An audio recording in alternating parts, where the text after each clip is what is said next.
Gracias a Dios no le conté a nadie sobre la herencia millonaria que recibí. El día en que nació mi nieto, mi yerno me envió un mensaje. Ya no te necesitamos, nos vamos a París, te mandaremos fotos del bebé. La sorpresa llegó cuando intentaron hacer el check-in. Me alegra tenerte aquí. Sigue mi historia hasta el final y comenta desde qué ciudad me estás viendo. Así podré ver hasta dónde ha llegado mi historia. Mi nombre es Leticia y tengo 66 años. El día que mi nieto nació, debería haber sido el más feliz de mi vida. Pasé 9 meses esperando ese momento, imaginando cómo sería tenerlo en mis brazos por primera vez, ver su carita arrugada, contar sus deditos. Preparé todo con tanto cariño. Compré mantas suaves, ropa de bebé, un móvil musical para su cuna. Guardé cada centavo de mi pensión para asegurarme de que no le faltara nada. Esa mañana me desperté a las 5. No pude dormir de la emoción. Paola, mi hija, había entrado en trabajo de parto la noche anterior y Gabriel, mi yerno, me había enviado un mensaje diciendo que me avisaría cuando naciera el bebé. Me duché, me vestí con mi mejor blusa, esa azul que Paola siempre decía que me quedaba bien. Preparé café pero no pude tomarlo. El estómago me daba vueltas de los nervios. A las 9 de la mañana sonó mi teléfono. Un mensaje de Gabriel. El corazón me dio un vuelco. Abrí el mensaje con las manos temblorosas. Lo leí una vez, luego otra, y otra más. Ya nació el bebé, está todo bien. Pero tengo que decirte algo, Leticia. Paola y yo lo hemos hablado y hemos decidido que no necesitamos más de tu ayuda. Nos vamos a París en unos días, los 3 solos, para empezar nuestra nueva vida como familia. Te mandaremos fotos del bebé cuando estemos instalados. Me quedé paralizada mirando la pantalla. Las letras se volvieron borrosas. Tuve que sentarme en la silla de la cocina porque las piernas no me sostenían. No necesitaban más de mi ayuda. Esas palabras se repetían en mi cabeza como un eco cruel. 9 meses. 9 meses acompañando a Paola a cada cita médica porque Gabriel siempre tenía trabajo. 9 meses escuchándola quejarse de las náuseas, de los antojos, del cansancio. 9 meses comprando vitaminas, preparando comidas especiales, doblando ropa de bebé mientras ella descansaba en el sofá. Y ahora, el día que nació mi nieto, me decían que no me necesitaban. Intenté llamar a Paola. 1 vez, 2 veces, 5 veces. Todas las llamadas iban directo al buzón de voz. Le escribí mensajes. Hija, por favor, llámame. Quiero saber cómo están. Quiero conocer a mi nieto. Nada. Silencio absoluto. Me quedé sentada en esa silla durante horas. El café se enfrió en la mesa. Los regalos para el bebé seguían envueltos junto a la puerta, listos para llevarlos al hospital. La habitación que había preparado para cuando Paola y el bebé vinieran a visitarme estaba impecable, con sábanas limpias y un cambiador nuevo que me había costado $200. Todo inútil.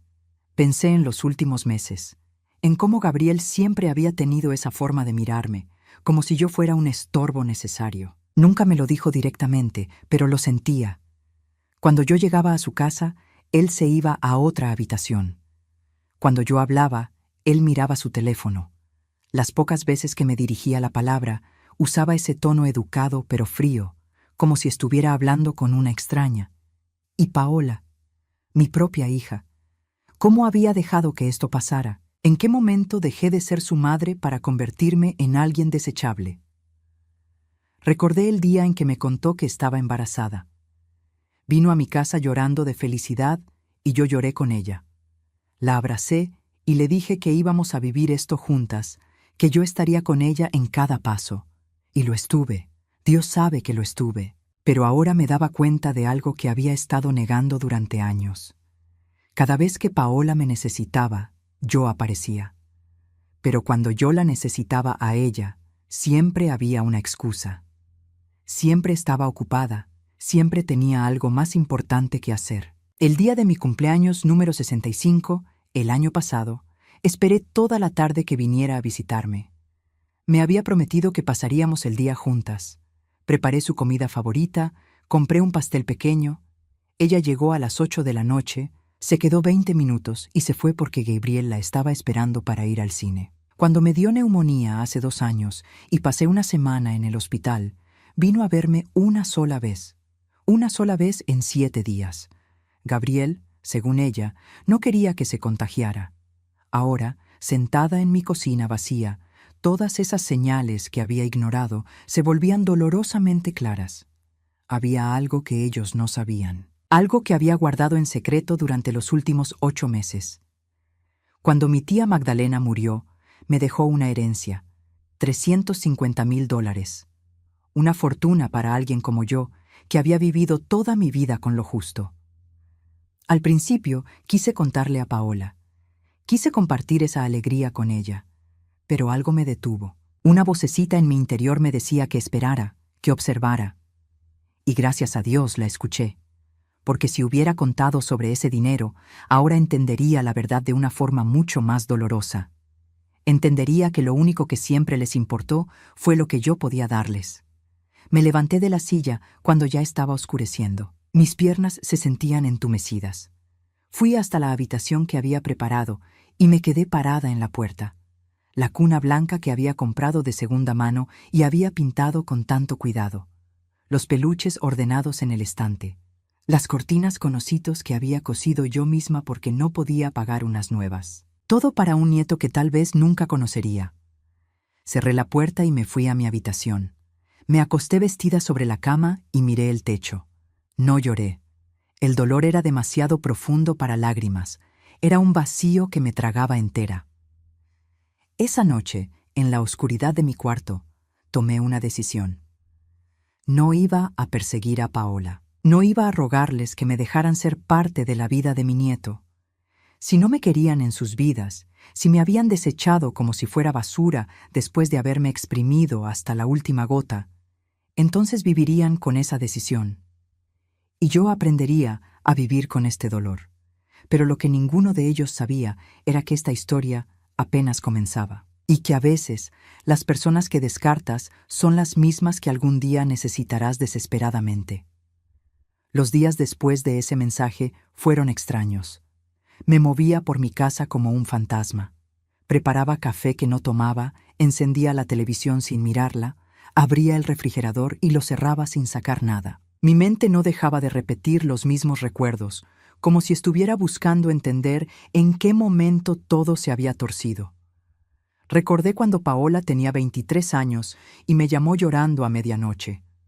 Había perdido su trabajo y no tenía dinero para pagar el alquiler. $3,000 necesitaba. Yo en ese momento trabajaba limpiando oficinas y apenas ganaba 1,200 al mes. Pero era mi hija. Saqué un préstamo. Pagué su alquiler durante 4 meses hasta que encontró otro trabajo. Tardé 2 años en terminar de pagar ese préstamo. Cuando por fin lo liquidé, pensé que al menos Paola recordaría ese sacrificio. Pero nunca lo mencionó de nuevo. Era como si ese dinero hubiera caído del cielo.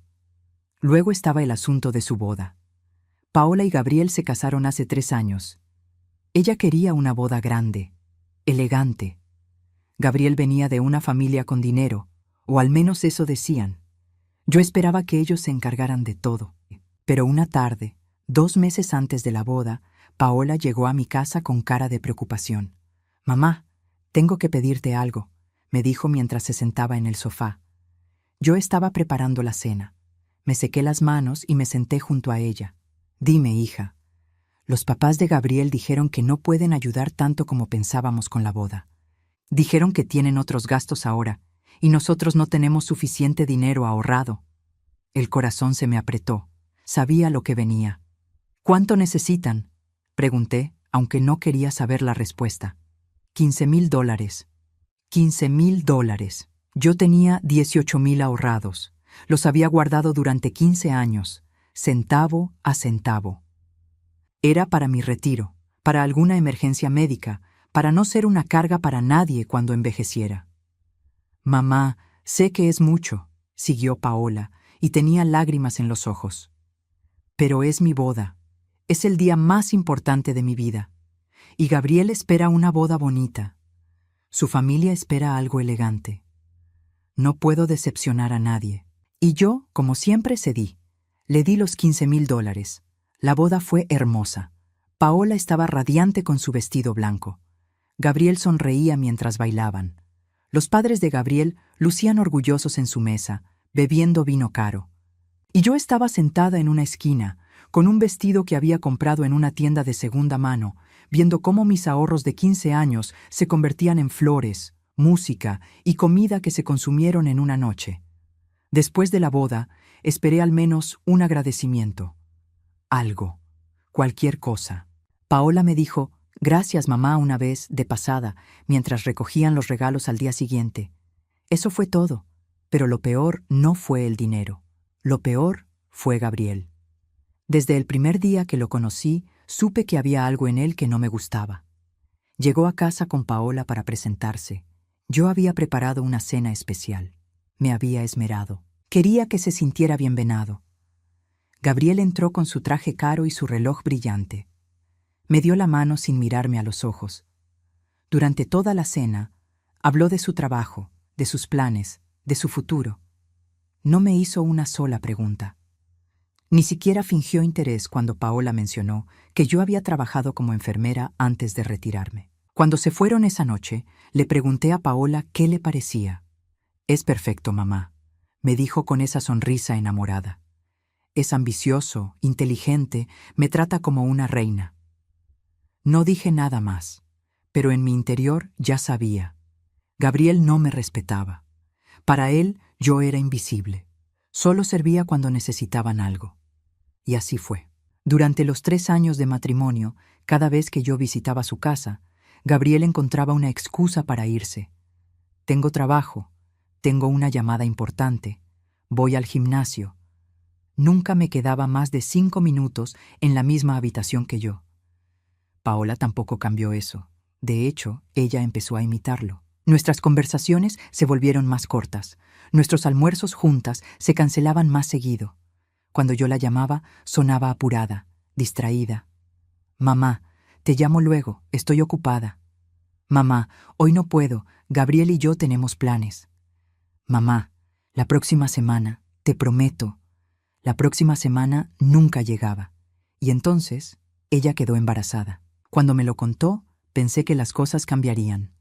Pensé que ese bebé nos acercaría de nuevo, que volvería a ser importante en su vida. Y durante el embarazo, parecía que así era. Me necesitaba. Me llamaba cuando tenía miedo, cuando no se sentía bien, cuando tenía dudas. Yo iba corriendo cada vez. Dejaba todo por estar con ella.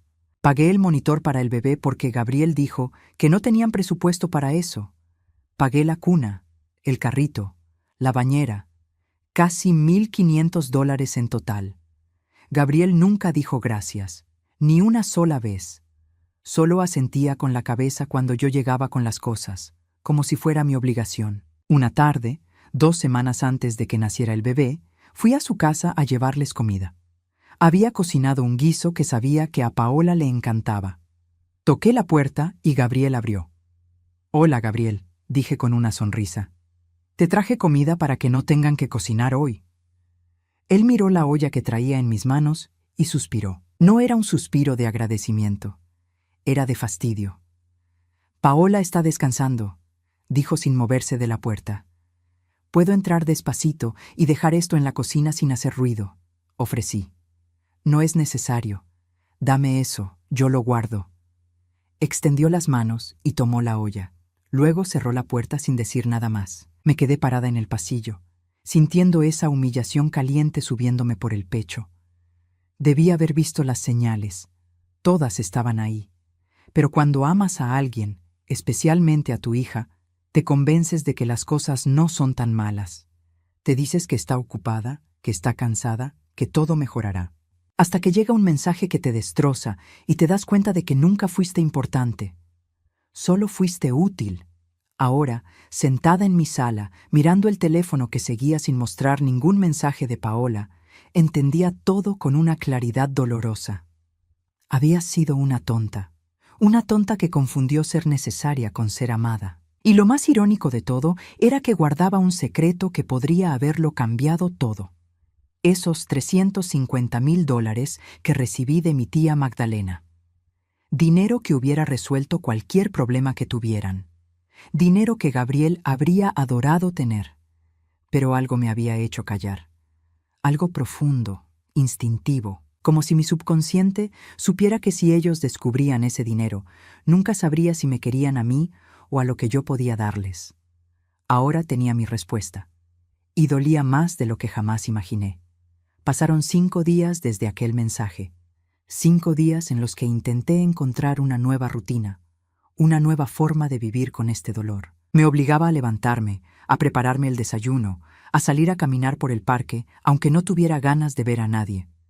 Era jueves por la tarde cuando sonó mi teléfono. Un número desconocido. Dudé antes de contestar. «¿Leticia? Soy Marta. ¿Te acuerdas de mí?» Marta. Claro que la recordaba. Habíamos trabajado juntas en el hospital hace años. Ella había dejado la enfermería para trabajar en el aeropuerto internacional, algo relacionado con servicios al cliente. «Marta, qué sorpresa. ¿Cómo estás?» «Bien, bien. Escucha, te llamo porque pasó algo hoy en el aeropuerto y pensé que deberías saberlo. Tiene que ver con tu hija. El corazón me dio un vuelco. ¿Qué pasó? ¿Está bien?» Está bien físicamente, pero hubo una escena. Tu hija y su esposo intentaron hacer el check-in para un vuelo a París esta tarde. Llevaban a un bebé recién nacido. ¿París? Así que era verdad. Realmente iban a irse. Pero hubo un problema, continuó Marta, y noté algo extraño en su voz. Cuando intentaron pagar el exceso de equipaje y algunos servicios adicionales, todas las tarjetas fueron rechazadas. Todas. El esposo se puso muy alterado. Empezó a gritar que era imposible, que tenía que haber un error. Llamó al banco ahí mismo, y fue cuando se puso peor. Me senté en el sofá. ¿Qué quieres decir con que se puso peor? Al parecer, tu yerno tiene deudas grandes, muy grandes. El banco le había bloqueado las cuentas. Algo sobre préstamos sin pagar, tarjetas al límite. Fue horrible, Leticia. La gente miraba. El bebé lloraba. Tu hija estaba devastada, tratando de calmarlo mientras Gabriel discutía con el personal. Al final, seguridad tuvo que intervenir porque él se negaba a moverse del mostrador. No sabía qué decir. Una parte de mí sentía una satisfacción amarga. Pero otra parte, la parte que todavía era madre, sentía dolor por Paola. «¿Qué pasó al final?», pregunté. «Se fueron. Tuvieron que cargar todo el equipaje de vuelta al auto. Tu hija lloraba. El bebé no dejaba de llorar. Y Gabriel caminaba adelante, furioso, como si nada de esto fuera su culpa. Pensé que deberías saberlo. Gracias por llamarme, Marta. Leticia, una cosa más. Cuando tu hija pasó cerca de mí, la escuché decirle a Gabriel que te llamarían. Él le dijo que ni se le ocurriera, que esto lo resolverían solos. Colgué el teléfono y me quedé sentada, procesando la información. Todo ese plan perfecto, esa vida soñada en París, se había desmoronado en un mostrador de aeropuerto. Durante las siguientes horas, mi mente no dejaba de trabajar. ¿Cómo habían llegado a esa situación? Gabriel siempre presumía de su trabajo, de sus logros, de su estilo de vida, el auto lujoso, la ropa cara, las cenas en restaurantes elegantes. Pero ahora entendía. Todo era una fachada, una mentira elaborada. Y Paola había sido parte de esa mentira, o tal vez víctima de ella. Al día siguiente, recibí información que me lo confirmó todo. Una amiga del vecindario, cuyo hijo trabajaba en el banco, me contó más detalles sin que yo preguntara. Al parecer, Gabriel había solicitado varios préstamos usando información falsa sobre sus ingresos. Había abierto tarjetas de crédito que nunca pagó. Incluso había intentado sacar un préstamo usando la casa de sus padres como garantía sin que ellos lo supieran. $40,000 en deudas. Esa era la cifra que mencionó mi amiga. $40,000 que Gabriel había gastado manteniendo una imagen que no podía sostener. Y lo peor era que Paola probablemente no sabía nada hasta ese momento en el aeropuerto. Ella había vivido en esa burbuja, creyendo que su marido era exitoso, que su futuro estaba asegurado, que París era solo el comienzo de una vida maravillosa. Esa noche no pude dormir. Daba vueltas en la cama, mirando el techo, Una parte de mí quería llamar a Paola, ofrecerle ayuda, rescatarla como siempre había hecho, pero otra parte, una parte más fuerte, me decía que esperara. Que esta vez las consecuencias tenían que llegar, porque yo había aprendido algo doloroso en estos días. Cada vez que había salvado a Paola de sus problemas, le había impedido crecer. Le había impedido ver la realidad. Le había enseñado que siempre habría alguien para limpiar sus errores. Y Gabriel había aprendido lo mismo, que podía hacer lo que quisiera, porque siempre habría una red de seguridad.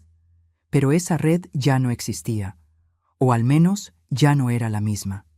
2 días después de la llamada de Marta, fui al supermercado.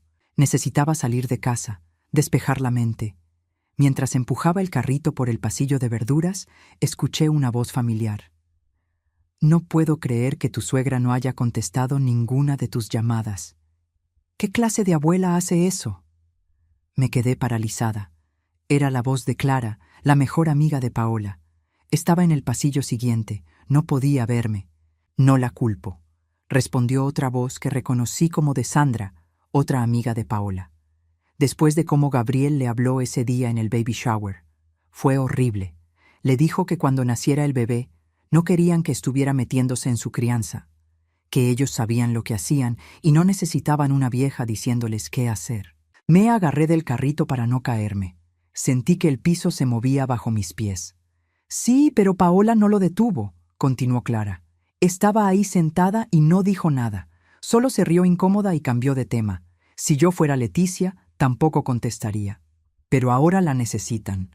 Escuché que están en una situación terrible. Sin dinero, con el bebé, Gabriel desaparecido por 2 días. Al parecer, su propia familia no quiere ayudarlos porque están cansados de sus mentiras. Empujé mi carrito hacia atrás, haciendo el menor ruido posible, y salí del supermercado. Dejé todo abandonado. No podía quedarme ahí un segundo más. En el auto, con las manos temblando en el volante, procesé lo que había escuchado. Gabriel me había insultado en el baby shower, un evento al que yo no fui porque me dijeron que era solo para las amigas de Paola, y ella no lo había defendido. Había permitido que su marido me humillara frente a todos, y ahora que todo se había derrumbado, querían que yo apareciera para salvarlos. Arranqué el auto y conduje a casa con lágrimas cayendo por mis mejillas. Pero no eran lágrimas de tristeza, eran de rabia, de una rabia que había estado guardando durante años y que ahora salía con una fuerza que me asustaba. Cuando llegué a casa, me miré al espejo del baño. Mis ojos estaban rojos, mi cara hinchada, pero había algo diferente en mi expresión. Ya no era la mujer que rogaba por migajas de afecto. Mi teléfono estaba en la mesita de noche. Lo tomé y revisé los mensajes. Nada de Paola, ni una sola palabra desde ese mensaje cruel de Gabriel. Pero sabía que pronto llegaría la llamada. Pronto vendrían las súplicas, las disculpas vacías, las promesas de que todo sería diferente. Y esta vez tendría que decidir qué clase de madre quería ser. La que siempre cedía o la que finalmente se ponía de pie. La llamada llegó un martes por la noche, 11 días después del nacimiento de mi nieto. 11 días de silencio absoluto. Yo estaba preparándome para dormir cuando el teléfono sonó. El nombre de Paola iluminó la pantalla. Me quedé mirándolo, sintiendo cómo el corazón me latía fuerte en el pecho. Dejé que sonara 1 vez, 2 veces, 3 veces. Luego contesté. ¿Mamá? Su voz sonaba rota, desesperada. Nada parecido a la frialdad de hace 11 días. Dime. Mamá, yo, necesito hablar contigo, necesito. Se quebró. El llanto llegó tan fuerte que tuvo que apartarse del teléfono. Cerré los ojos, apretando el teléfono contra mi oreja. Esa parte de mí que siempre había corrido a rescatarla quería decir que todo estaría bien, que iría corriendo. Pero me obligué a quedarme callada. «Mamá, ¿sigues ahí?», preguntó entre sollozos. «Estoy aquí. Necesito verte. Por favor, necesito que vengas. Es urgente».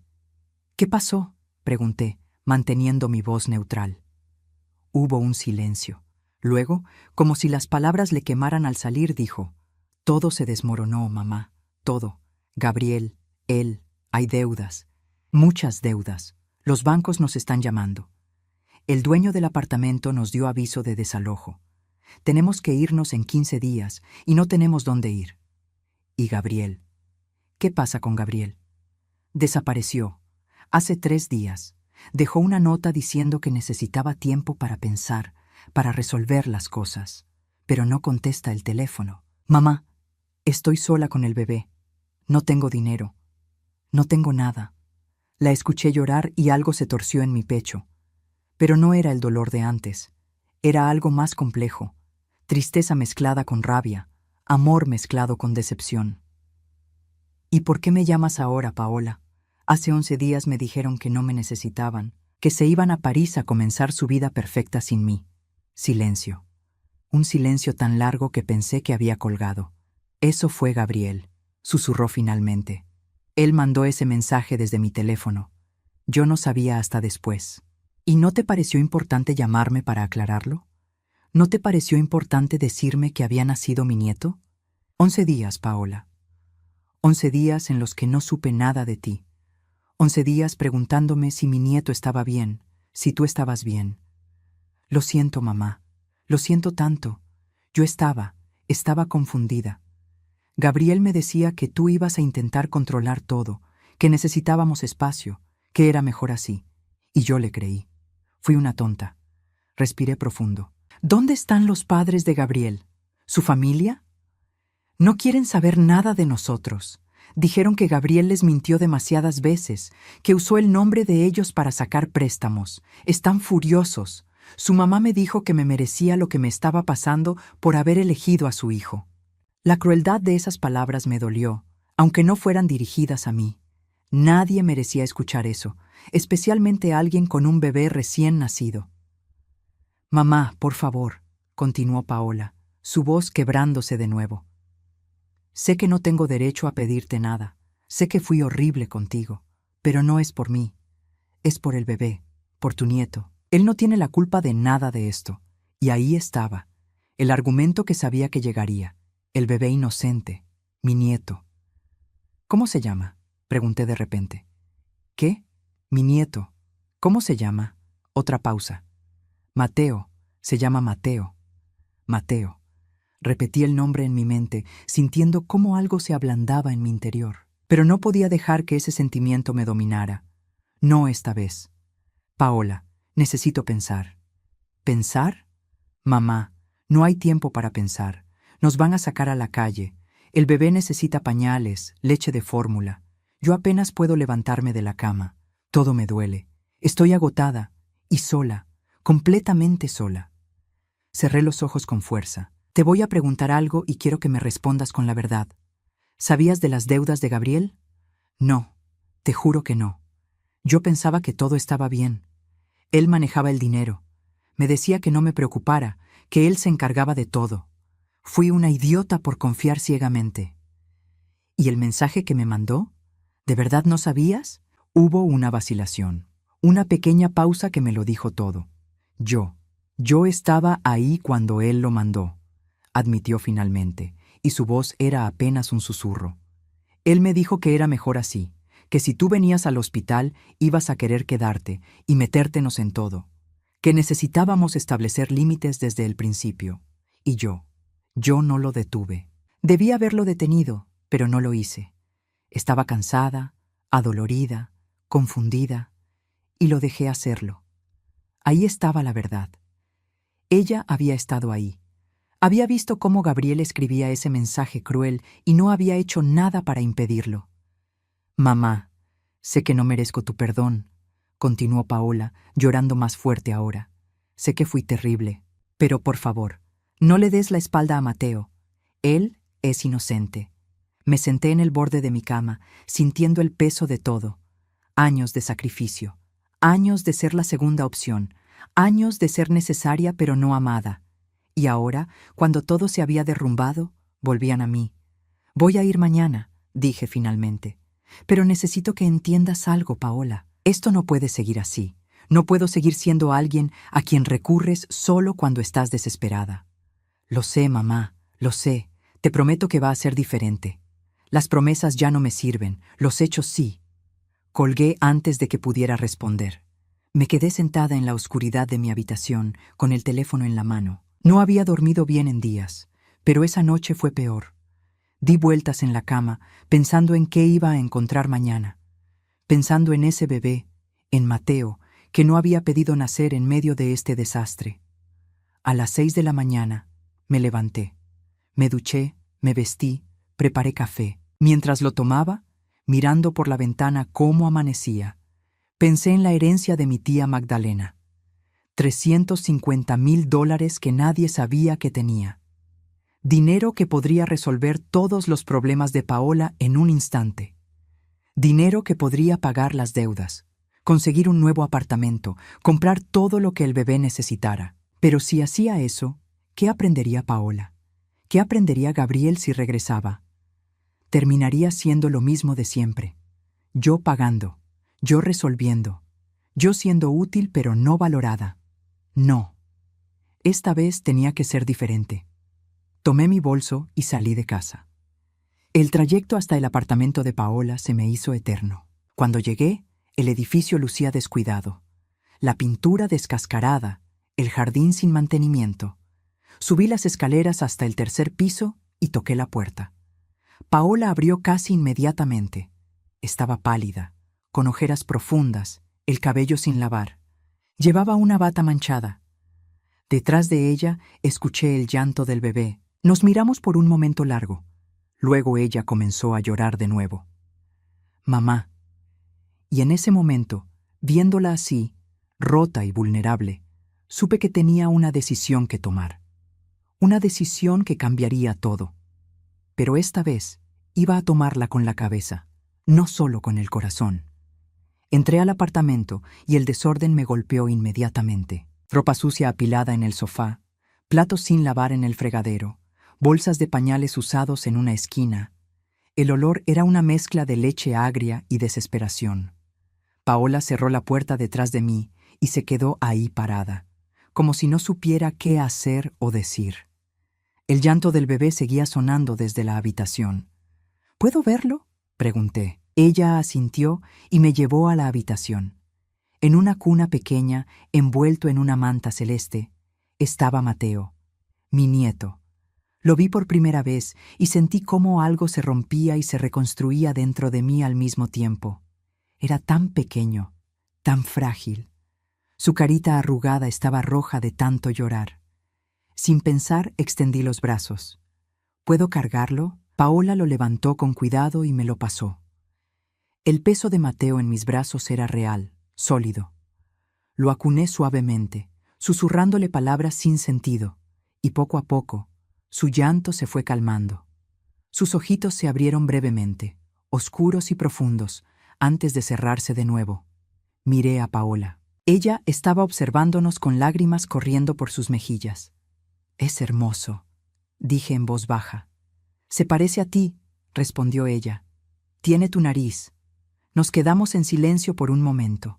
Luego, con cuidado, coloqué a Mateo de vuelta en su cuna. Me enderecé y miré a Paola directamente a los ojos. «Necesito que me cuentes todo, sin mentiras, sin ocultar nada. Si voy a ayudarte, necesito saber exactamente en qué situación están». Ella asintió y fuimos a la sala. Apartó algo de ropa del sofá para que pudiéramos sentarnos. «Gabriel tiene deudas por $43,000», comenzó, su voz temblorosa. «Tarjetas de crédito, préstamos personales, dinero que pidió prestado a gente que ni siquiera conozco. Yo no sabía nada hasta que intentamos volar a París. Todo se vino abajo en ese momento. ¿Cómo llegaron a tener dinero para comprar boletos a París si están así de endeudados?» Paola bajó la mirada. Los boletos los compró hace meses, cuando todavía tenía crédito. Dijo que era una inversión en nuestro futuro, que París era el lugar perfecto para empezar de nuevo. Yo le creí, siempre le creí. ¿Y el apartamento? No hemos pagado renta en 3 meses. Gabriel me decía que había hablado con el dueño, que teníamos un arreglo. Otra mentira. Tenemos hasta fin de mes para irnos.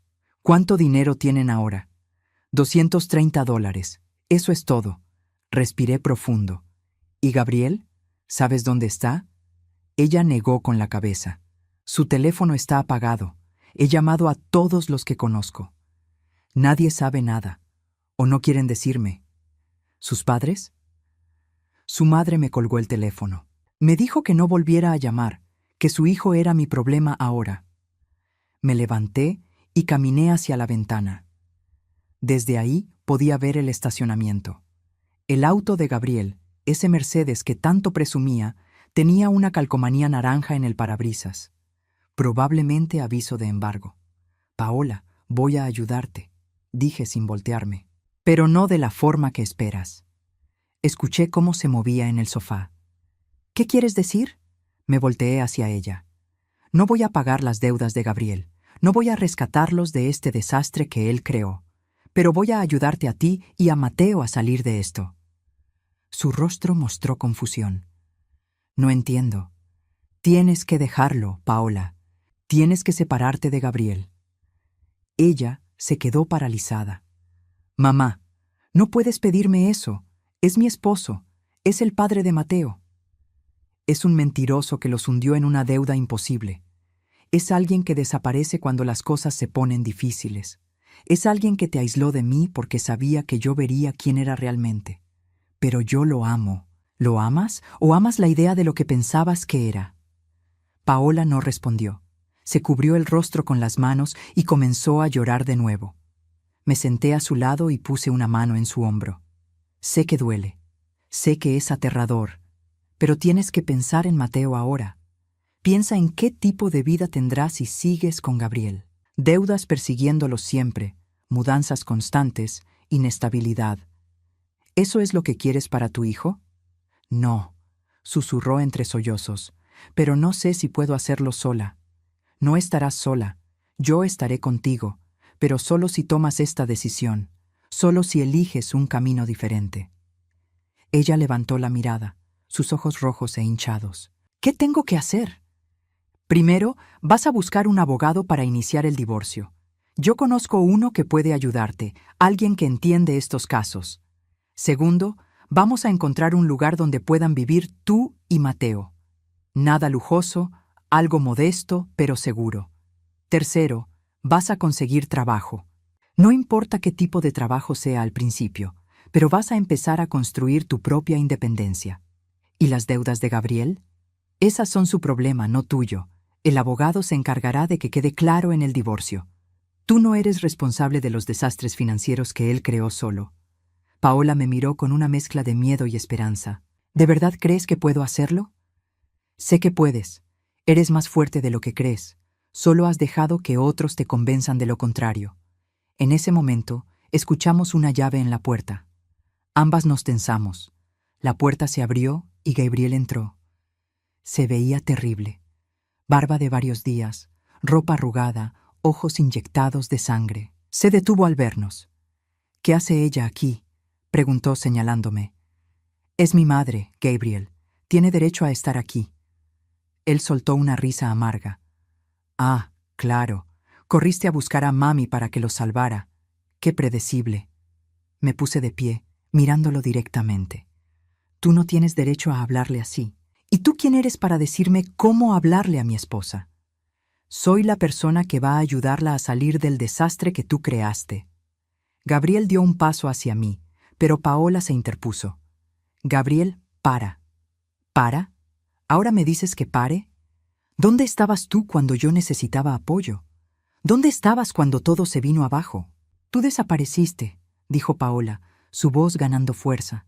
Me dejaste sola con un bebé recién nacido, sin dinero, sin explicaciones. Necesitaba pensar.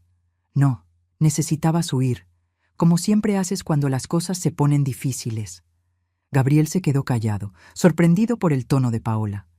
Era la primera vez que la veía enfrentarlo así. Entonces sus ojos se posaron en mí de nuevo, y vi cómo su expresión cambiaba.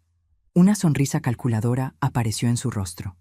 Espera, dijo lentamente. Tú vas a ayudar. Tú vas a pagar todo, ¿verdad? Siempre has sido así. La mártir que rescata a todos. No voy a darte ni un centavo, respondí con calma. Él se rió. Claro que sí. Lo harás porque amas a tu hija, porque quieres a tu nieto. Pagarás las deudas, conseguirás un nuevo apartamento y todo volverá a la normalidad. No, voy a ayudar a Paola, pero tú ya no eres parte de esta ecuación. La sonrisa se borró de su rostro. ¿Qué? Paola va a divorciarse de ti. Y tú vas a quedarte con tus deudas, tus mentiras y tus consecuencias. Gabriel miró a Paola. ¿Vas a permitir esto? ¿Vas a dejar que tu madre destruya nuestro matrimonio? Paola respiró profundo. Vi cómo sus manos temblaban, pero su voz salió firme. Tú destruiste nuestro matrimonio, Gabriel, con cada mentira, con cada deuda, con cada vez que me hiciste sentir que yo era el problema. Él la miró con incredulidad, luego con rabia. Van a arrepentirse de esto, ambas. Se dio la vuelta y salió, azotando la puerta. Paola se dejó caer en el sofá, temblando. Yo me senté a su lado y la abracé mientras lloraba. Pero esta vez sus lágrimas eran diferentes. No eran solo de dolor, eran de liberación. 3 meses después, me senté en la pequeña sala del apartamento de Paola. Era un lugar modesto en un vecindario tranquilo. 2 habitaciones, una cocina funcional, nada lujoso, pero lleno de luz. Mateo dormía en su cuna nueva, mientras Paola preparaba café en la cocina. Los últimos 3 meses habían sido un torbellino. El proceso de divorcio había comenzado rápidamente. El abogado que recomendé fue claro desde el principio. Gabriel era responsable de sus propias deudas. Paola no tendría que cargar con ellas. Gabriel intentó pelear. Envió mensajes amenazantes, apareció en el apartamento viejo exigiendo que Paola reconsiderara. Pero cada vez que lo hacía, ella se mantenía firme. Algo había cambiado en mi hija. Ya no era la mujer que se doblaba ante la presión. Yo la ayudé, sí. Pagué el depósito del nuevo apartamento, $3,000. Compré muebles básicos, otros 2,000. Me aseguré de que tuvieran comida, pañales, todo lo necesario para los primeros meses. Pero no pagué las deudas de Gabriel. No resolví todos sus problemas de un solo golpe, porque esta vez quería que Paola aprendiera. Quería que supiera lo que costaba reconstruir una vida. Quería que valorara cada paso que daba hacia adelante. Y lo hizo. Paola consiguió trabajo en una oficina administrativa. No ganaba mucho, $1,800 al mes, pero era suyo. Era su esfuerzo. Organizó su horario para estar con Mateo tanto como fuera posible. Yo lo cuidaba 2 tardes a la semana cuando ella trabajaba hasta tarde. Pero esta vez era diferente.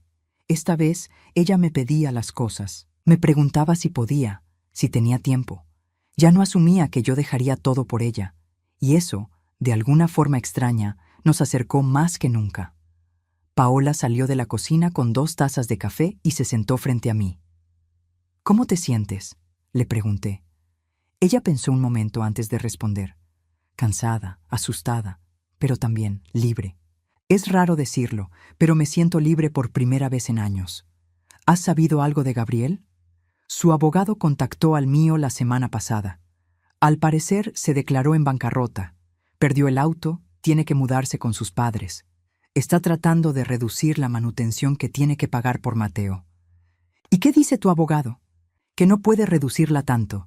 Como mínimo tendrá que dar $400 al mes. No es mucho, pero es algo. Asentí. Paola tomó un sorbo de su café y me miró con esa expresión que había visto tantas veces cuando era niña. Esa mezcla de vulnerabilidad y determinación. Mamá, tengo que decirte algo. Dime. Empecé terapia. Hace 3 semanas. Una vez por semana. Sentí algo cálido expandirse en mi pecho. ¿Sí? Sí. Me di cuenta de que necesito entender por qué dejé que Gabriel me tratara así. ¿Por qué dejé que me alejara de ti? Mi terapeuta dice que tengo problemas de codependencia, que siempre busqué validación en las personas equivocadas. Eso toma mucha valentía, admitirlo. Debí haberlo hecho hace años. Debí haber escuchado cuando tú intentaste advertirme sobre Gabriel, pero estaba tan convencida de que sabía lo que hacía. Extendí mi mano y tomé la suya. No puedes cambiar el pasado, Paola. Solo puedes aprender de él. Ella asintió, sus ojos brillando con lágrimas que no dejó caer. He aprendido tanto estos meses, sobre mí, sobre lo que realmente importa, sobre ti, sobre mí. Toda mi vida te di por sentada, mamá.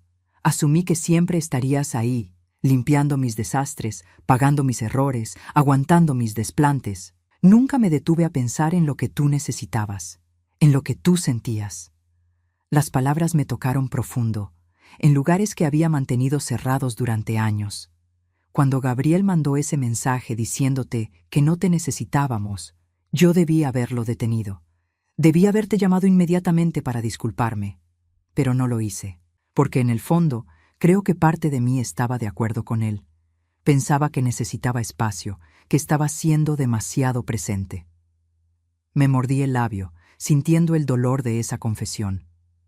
Pero tenías razón en lo que dijiste, continuó. Yo solo te buscaba cuando te necesitaba. Nunca estuve para ti cuando tú me necesitabas. Fui una hija terrible. No eres terrible, Paola, solo estabas perdida. Pero tú sufriste por eso, y lo siento tanto. Las lágrimas finalmente cayeron por sus mejillas. No espero que me perdones fácilmente. Sé que tengo que ganarme tu confianza de nuevo. Pero quiero que sepas que voy a intentarlo. Voy a ser mejor. Por Mateo, por mí y por ti. Me levanté y la abracé. Ella se aferró a mí como cuando era niña, cuando el mundo era demasiado grande y aterrador. Ya estás siendo mejor, le susurré. Cada día que te levantas, que vas a trabajar, que cuidas a Mateo, que vas a terapia, estás siendo mejor. Nos quedamos así por un largo momento. Luego, Mateo empezó a llorar. Paola se separó, se secó las lágrimas y fue a buscarlo. Volvió con él en brazos. ¿Quieres cargarlo? Tomé a mi nieto y lo mecí suavemente. Había crecido tanto en 3 meses. Sus ojos ya no eran de recién nacido. Ahora me miraba con curiosidad, sus manitas intentando agarrar mi collar. ¿Sabes qué es lo más gracioso?, dijo Paola, sentándose de nuevo. ¿Qué? Gabriel me dijo una vez, cuando recién nos casamos, que no entendía por qué eras tan humilde. Dijo que vivías como si no tuvieras nada, que tu casa era demasiado simple. Yo le dije que así eras tú, que nunca te importaron las cosas materiales. Pero él insistió en que debías tener dinero ahorrado, que nadie trabajaba toda una vida sin guardar algo. Mi corazón se aceleró un poco. ¿Y tú qué le dijiste? Que si tenías algo ahorrado, era tu dinero, que no era asunto nuestro. Él se enojó ese día. Dijo que la familia comparte todo. Ahora entiendo que lo único que quería era saber si podía sacarte más dinero. Miré a Mateo, sintiendo el peso de ese secreto que había guardado. La herencia de mi tía Magdalena. $350,000 que nadie sabía que tenía. Dinero que había usado para ayudar a Paola, pero con límites, con condiciones. Y gracias a eso, ella había aprendido a valerse por sí misma. «Mamá, ¿puedo preguntarte algo?», dijo Paola después de un momento. «Claro». «¿Cómo supiste que tenías que poner límites? ¿Cómo supiste que esta vez no podías simplemente rescatarme?». Pensé en esa pregunta, en todas las noches que había pasado llorando, cuestionándome si estaba haciendo lo correcto. En el dolor de decir no cuando cada fibra de mi ser quería decir sí. «Porque me di cuenta de algo», respondí finalmente. «Cada vez que te salvaba de las consecuencias, te impedía crecer. Te impedía ver que eras fuerte. Y al mismo tiempo, me destruía a mí. Me convertía en alguien que solo existía para servir a otros». «¿Y ahora? ¿Cómo te sientes ahora?». Miré a Mateo, luego a Paola. «Me siento en paz. Por primera vez en mucho tiempo, me siento en paz». Los meses siguientes continuaron su curso. Paola siguió creciendo, volviéndose más segura, más independiente. El divorcio se finalizó. Gabriel desapareció de nuestras vidas mayormente, apareciendo solo para las visitas supervisadas con Mateo que el juez ordenó. Yo también cambié. Empecé a viajar, algo que nunca me había permitido. Visité lugares que siempre quise conocer. Me inscribí en un club de lectura. Hice amigas nuevas. Viví para mí misma, no para ser útil a otros. y mi relación con Paola se transformó. Ya no era la dinámica de madre rescatadora e hija necesitada. Ahora éramos dos mujeres adultas que se respetaban mutuamente, que se cuidaban una a la otra, que tenían límites sanos. Un año después de todo aquello, Paola me invitó a cenar en su apartamento. Había cocinado ella misma, algo que raramente hacía antes. Mateo gateaba por la sala, explorando cada rincón con esa curiosidad infinita de los bebés. Después de cenar, Paola sacó una caja pequeña y me la entregó. «¿Qué es esto?», pregunté. «Ábrela». Dentro había un collar, una cadena de plata con un dije que tenía grabado. A la mujer que me enseñó a volar, mostrándome que está bien caer. Sentí las lágrimas formarse en mis ojos. «No es gran cosa», dijo Paola, «pero quería que tuvieras algo que te recordara lo que hiciste por mí. No solo darme dinero o ayudarme con Mateo. Me enseñaste algo más importante. Me enseñaste que el amor verdadero a veces significa dejar que las personas enfrenten sus consecuencias, que ayudar no siempre significa resolver, y que vale la pena luchar por tu propia dignidad». La abracé fuerte, sintiendo cómo algo que había estado roto durante años finalmente sanaba. Esa noche, manejando de regreso a casa, pensé en todo lo que había pasado, en el mensaje cruel que había recibido, en el dolor de ser descartada, en la tentación de simplemente pagar para que todo volviera a la normalidad, pero no lo hice. Y gracias a eso, tanto Paola como yo encontramos algo más valioso que cualquier herencia. Encontramos nuestra fuerza, encontramos nuestra paz, encontramos la forma de amarnos sin perdernos en el proceso. Y Mateo, mi hermoso nieto, crecería viendo a dos mujeres fuertes que supieron reconstruirse, que supieron poner límites, que supieron que el amor verdadero no se trata de sacrificarse hasta desaparecer, sino de cuidarse mutuamente con respeto y dignidad. Al final, la herencia de mi tía Magdalena no fue lo que salvó a mi familia. Fue la decisión de usarla sabiamente, con límites, con amor real. Y esa fue la lección más valiosa que pude darle a mi hija, que ella valía más que cualquier cantidad de dinero, y que yo también.